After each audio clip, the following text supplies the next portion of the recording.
Will Shawn's mom run out of money? That's what we're going to talk about here today at the Heritage Wealth Planning YouTube channel. Had a good conversation with a guy, a real nice guy, and he's taking care of his mom. And well, let's dive right into it, and we'll go over the whole scenario, and we'll run some numbers which I just put in here, but I haven't run them yet to see. It's going to be interesting to find out. So don't forget to subscribe down below. Comments, questions. Yeah, if you have a situation like this that you're contemplating as well, maybe your own parents that you're looking at, I'd love to hear how it's going. I just don't know. It's tough. It's a tough challenge, and it's an honorable thing what Shawn's trying to do for his mom. So subscribe. All right, so let's go into this. So basically, Shawn, good guy from Texas. He's 41. His mom is 60 years old. His mom's got bipolar, so she's disabled, can't work anymore. And what happens is his mom and his dad are getting a divorce, and they're going through the divorce settlement and whatnot. And it sounds like, as we see here today, that the dad, who's quite a bit older than the mom, is going to give the mom about $300,000, essentially half of his liquid net worth.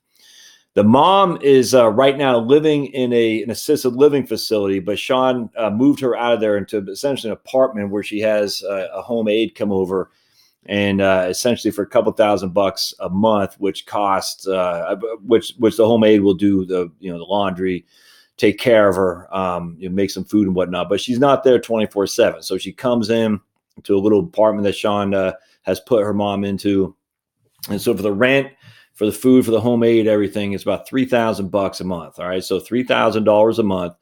She can't work. She's not in the best of health. So I asked Shawn how long she thought she'd be living, and he said he wasn't sure, but it didn't seem like he'd think more than 10 to 15 years. But I'm going to use 20 years just as a thought process here. All right, so Shawn thinks she needs about $3,000 a month to get by. Now, Shawn initially thought about taking some of that $200,000 and buying a house for her, and I just didn't think that was a wise idea. And so she's pretty comfortable where she's at in this apartment, and he's pretty comfortable leaving her there. He can go check on her and everything, and he already has an arrangement with the nursing home care, the home angels or whatever they're called, some group. I mean, I don't know if it's that group specifically, but a group like that, visiting angels. All right, but she still needs $3,000 a month to pay for everything. All right, and that includes her health insurance and everything. And I can't remember if she's Medicaid. I can't remember off the top of my head. I just remember he said $3,000 a month is what she needs, all inclusive. All right, now she never really worked because, again, she's had bipolar for a long time. Now she's able to transfer. That's a big deal when it comes to 6 of the activities of daily living, your inability to transfer, your inability to prepare your own foods, to bathe, to toilet, and all that. So she can do all that, which is good. So in this case, there's a lot of people who are disabled who can't do that. In this case, she's disabled. She just can't go to work. So she can do that, but she's not in great shape. The question is, so she doesn't need an in-home person to change diapers and stuff, which is I hate to say that's wonderful. That's a feather in the cap for sure. So Shawn's like, man, I just don't want her to run out of money because then essentially it's going to fall back on him. And that's a scary challenge for sure. He's got his own kids to take care of for sure. And so he's like, what do I do? And that's what we're going to talk about here. What do we do? And it's a tough, but more and more people are going to be in this predicament without question. The situation as we sit here today, mom has $60,000 sitting in cash at the local bank and expects to get roughly $300,000 in the divorce settlement from dad. Now, Shawn was probably can get a little bit more than that, but we shall see. I mean, and when I say a little bit, we're talking maybe 50, 75,000 more, but we're going to just throw 300,000 to see. So we have 60,000 cash and 300,000 coming down the pike. She has no Social Security benefit of her own, so she'll get her spousal benefit, which will be half of dad's benefit because they're married for more than 10 years. All right. She did not get remarried before 60. She's not getting remarried at all. So she's not getting remarried. So she'll get a spousal benefit. And remember, the spousal benefit does not affect the other person. It doesn't affect dad. I can't tell you how many people say, I was going to reduce my benefit. No, it does not. It does not. So she'll get a spousal benefit based on dad. Now, Shawn told me he was thinking his dad was getting about $2,800. I think he was getting $3,400 a month in Social Security. I think he's 71 years old. So I just tested that or backdated that to figure he probably has a PIA about $2,800. I might be off on that by $100 or so, but I'm thinking about 2,800 was his PIA. And so her spousal benefit at her full retirement age would be 1,400, but she's going to take it at 62. There's really no reason for her not to. So she will take it at 62. All right. So, so it's going to be roughly about a little bit more than $1,000 a month in Social Security. All right, so she needs $3,000 a month. She's going to get $1,000 a month from Social Security, which means she has a gap of $2,000 a month that she's got to make up the difference for. So that's where we're going to leave things right now, as we're going to dive into this. So basically, her net worth consists solely of that $300,000 she's getting from Pops, and then the $60,000 she has in her savings account. So what I suggested to Shawn is I said, why don't we go ahead and he hadn't done this yet, but I suggested, why don't we go ahead and put 3 years of liquidity. All right. So I'll show you what I'm talking about. So here, well, I said, why don't we put, she has her 60,000 in cash at the bank that she can tap into. I mean, she can, that's the money that's there for her for basically a year and a half or so. Then after that, she'll have a 1-year CD and a 2-year CD. Both those guys will mature. So for the next 3 odd years, she'll have a liquidity in her accounts for which she can tap into without having anything to do with the money market or without the stock market or anything like that. But we can't just buy CDs because that won't give her any growth, and she's going to need to get growth, especially with the cost of care is certainly going up higher than the increases in inflation. And so my other suggestion was, why don't we just take the 244, and this is just Shawn and I just batting back and forth, and dump it in Wellington Fund. I'm assuming she'll have roughly 244, 250 or something like that in the Wellington Fund. Some amount of money. I mean, when I say 300,000, it's not quite exactly 300,000 to the penny. I mean, it'll be a half of X amount. So we're just being, using round numbers here. But basically, so in this stage, you'll have 245,000 in Wellington and 130 in bank accounts. So that 130 will cover her until Social Security kicks in. Then that will be exhausted, and then she'll live off Wellington or Wellesley, excuse me, when her Social Security kicks in. And that's my thought process here. Okay. And basically what we're saying is, her goal is she just needs, she's already retired. We're just putting retirement age at 60, but she's retired and she needs $3,000 a month to live on. And that's adjusted each and every year with a 3% inflation. Now she has no income other than the Social Security. And we're estimating, again, this is based on her spousal benefit, which is half of her ex-husband's benefit at his full retirement age. And so we're estimating this at 1,400. If she takes it earlier than 67, 66, I can't remember, it'll be reduced, and this will be reduced automatically. The system adjusts that for us. All right. There shouldn't be any, no savings at all, simply because she's not actually, let me just make sure we delete this. We're not, let's make sure that doesn't show up. I don't want anything going in here for anything. We're going to say 0. Even though it shows her not working, I don't want anything being looked like that she has any savings. She doesn't have any savings. All right. No savings. And expenses, again, are this $3,000 a month. That's pre-retirement and retirement expenses is what she needs. So that's what we're trying to accomplish here. Make sure there's no other. Okay, good. All right. So that's what we're looking at. All right. Now let's take a look at the investment portfolio as we designed it with Shawn and I talking about this.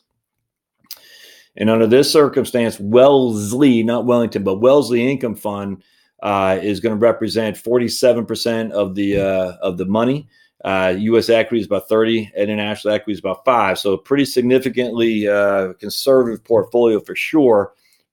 37.63 in the Wellesley Fund, and then on top of that, you got the cash. And I think I want to make sure.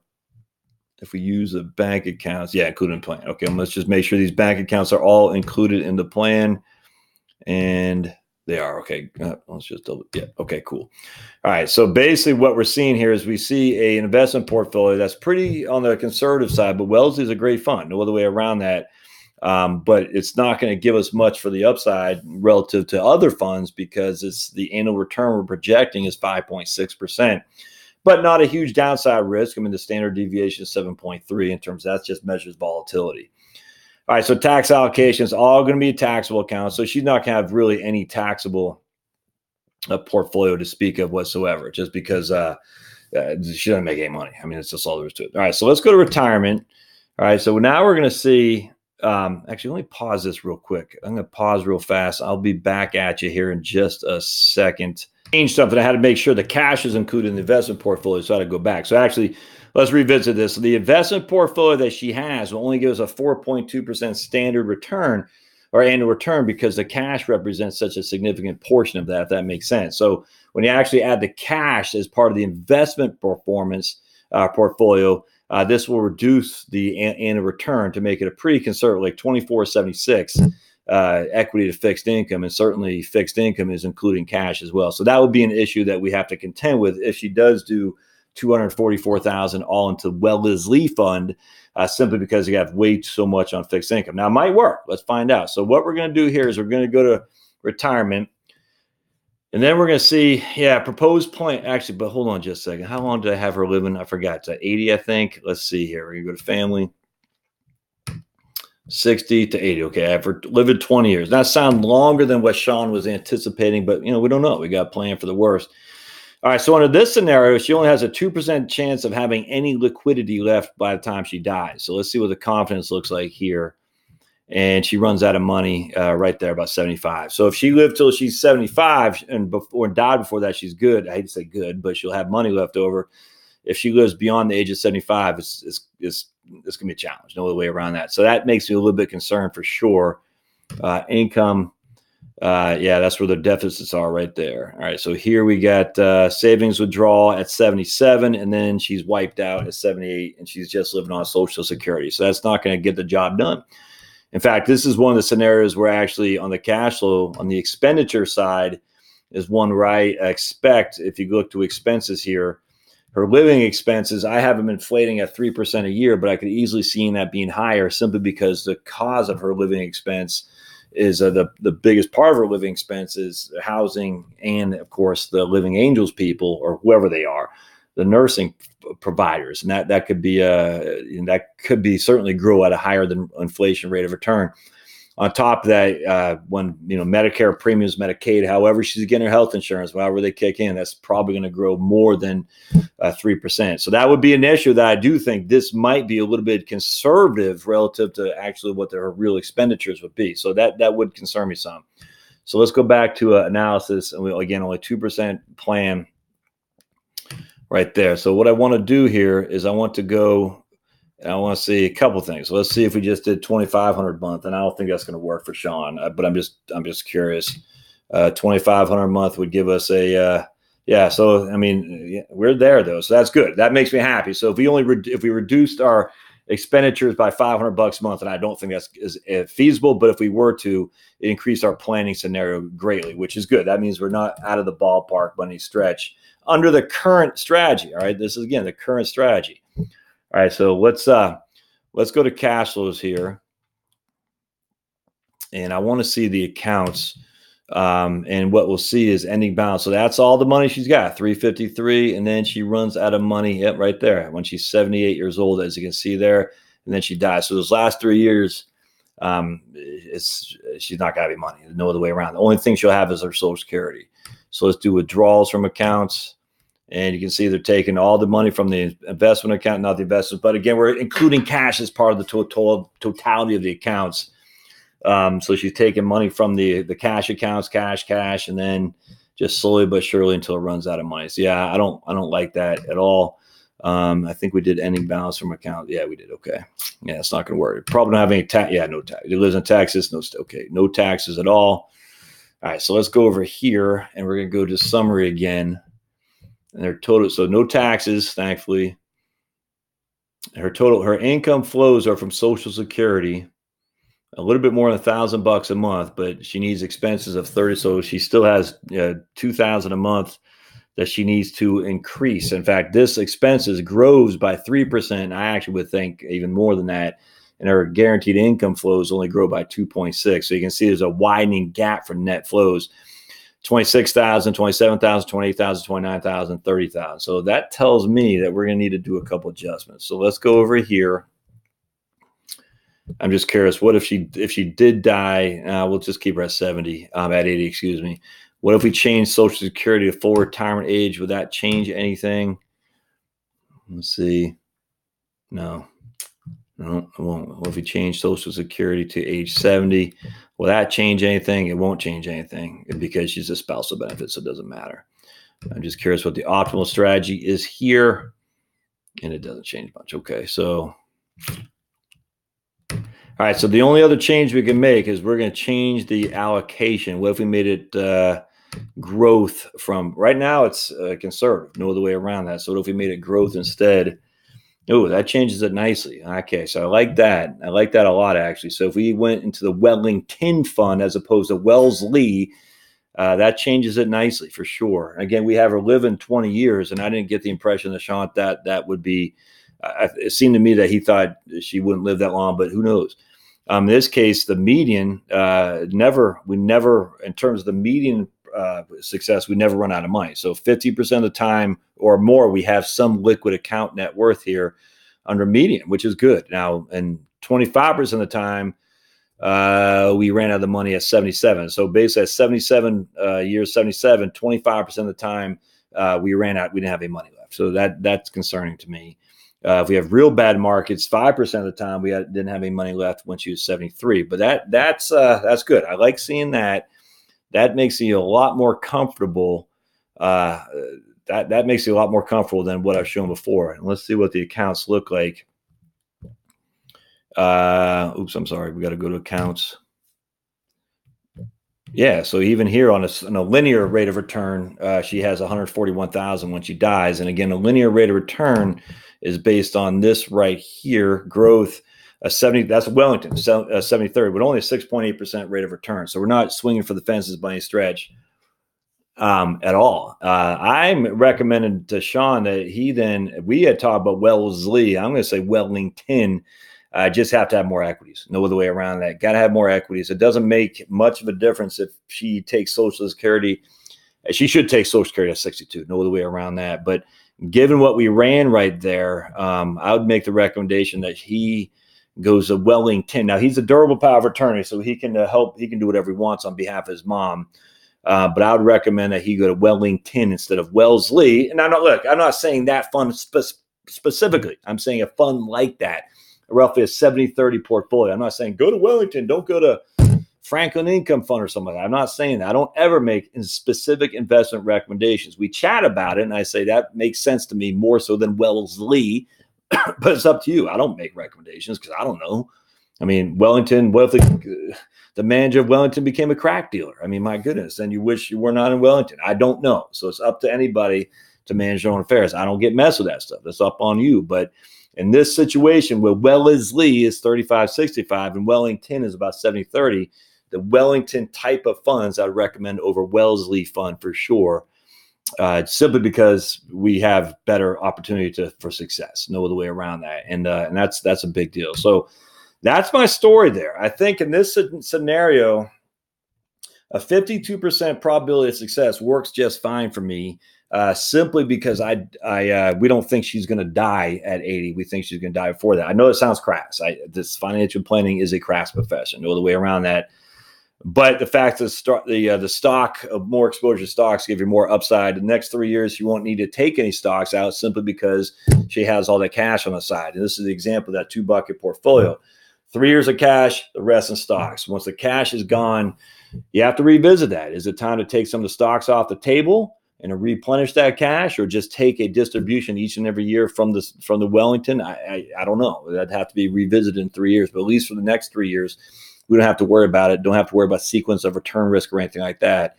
And again, we're using Monte Carlo on this too, by the way. I mean, this isn't, when we're doing this confidence, we're running, all kinds of different proposed plans here. Monte Carlo simulation right there, stress tests and viewing specific scenarios can help you establish retirement plans. So I'm pretty fond of what we're looking at here. Proposed plan has 141,000 more ending assets. Yeah, well, that's because we're investing more aggressively. So I hope this helps.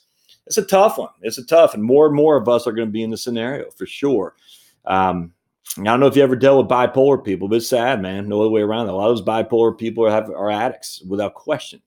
And there's some of us amongst and that run around saying, oh, they deserve what they get. Well, maybe, but if they're human beings, especially one who loves Jesus, you can't just kick these people to the curb and say you're on your own, sister. I mean, you got to do what you can. And Shawn, even when he's got his own family can attend with. And he just, what a wonderful human being. This is what you're supposed to do. And I tell you, I shared with Shawn my own experiences with bipolar people in my family. And Shawn is a good person we can all aspire to. Let's just put it that way. I'll keep that at that. So, all right, my friend Shawn, I know you're out there. Hope this helps. So the plan of action would be, instead of going to Wellesley, maybe look at Wellington instead. All right, my friends, if you like what you see, subscribe. I'd love to hear your comments on this. What's your scenario with managing a folk, your parents? Because it's tough, man. And again, thankfully, Shawn's mom here only has bipolar, not having to change diapers and stuff, because that just gets even more problematic. But subscribe. We'll see you guys next time. Thanks now.